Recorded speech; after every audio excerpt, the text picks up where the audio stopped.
नज़मा, सुन, बर्तन हो जाए तो चाय बनाकर भैया के कमरे में दे देना। मैं जरा उनके शर्ट में बटन लगा रही हूँ। ठीक है दीदी, कहकर नज़मा सिंक में रखे बर्तनों को साफ करने लगी। पिछले 4 बरस से नज़मा मालती के घर में काम कर रही थी। दोनों के बीच काम या पैसे को लेकर कभी किसी तरह की बहस नहीं हुई थी। हालांकि मालती की सास ने धर्म की बात लेकर नज़मा के काम करने का थोड़ा विरोध किया था, लेकिन उसके ससुर और पति शेखर ने अपने तर्कों से उन्हें रजामंद कर लिया था। इन दिनों नज़मा का रोजा चल रहा था, तो मालती उससे कम ही काम करवाती थी और समय से पहले ही उसे घर जाने को कह देती थी।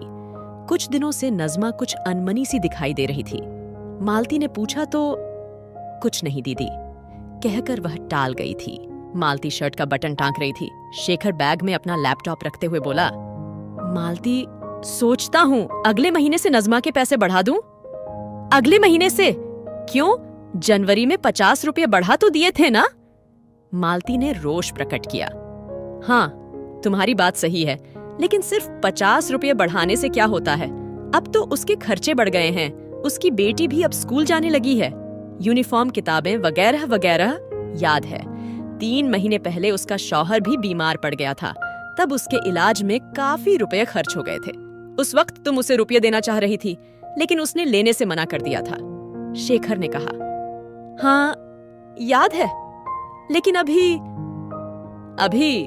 देखो, हमारी होली, दिवाली, दशहरा, कितने ही त्योहार आते हैं, लेकिन नज़मा के लिए तो ईद ही सबसे बड़ा त्योहार होता है। उसे भी तो अपने परिवार के लिए उपहार खरीदने होंगे। पैसों की दिक्कत तो उसे भी हो रही होगी, पर वो तुमसे मुझसे कहेगी नहीं, खुददार है ना। इस समय कोई और होती तो होली दिवाली पर कपड़े मांगती और बख्शीश अलग, लेकिन नज़मा ने कभी कुछ नहीं कहा। कल मेरे ऑफिस का चपरासी रफीक बॉस से ईद के लिए कुछ एडवांस लेने की बात कर रहा था, तो मुझे नज़मा का ख्याल आया। क्या कहती हो तुम? मालती, जो बड़े ध्यान से पति की बातें सुन रही थी, बोली, इसमें कहना क्या है? पूरे दिन भूखी रहकर वह मेरा काम कर रही है, ये क्या कम है? अगले महीने से आप उसके पैसे बढ़ा दीजिए, और मैं भी आज मार्केट जाकर उसके और उसकी बेटी के लिए कुछ गिफ्ट खरीद कर ले आती हूँ। कहकर वह नज़मा को आवाज लगाने वाली थी कि वो चाय लेकर आ गई। चाय देकर वापस जाते समय नज़मा सोचने लगी, कितने दिनों से हम सोच रहे थे कि रुपये की बात कैसे कहेंगे, और आज पैसे की बात करने वाले ही थे कि भैया दीदी ने पहले ही हमारी तकलीफ को समझ लिया। अल्लाह इन्हें खूब बरकत दे, कहते हुए वह दोनों हाथ उठाकर अपने खुदा से दुआ मांगने लगी।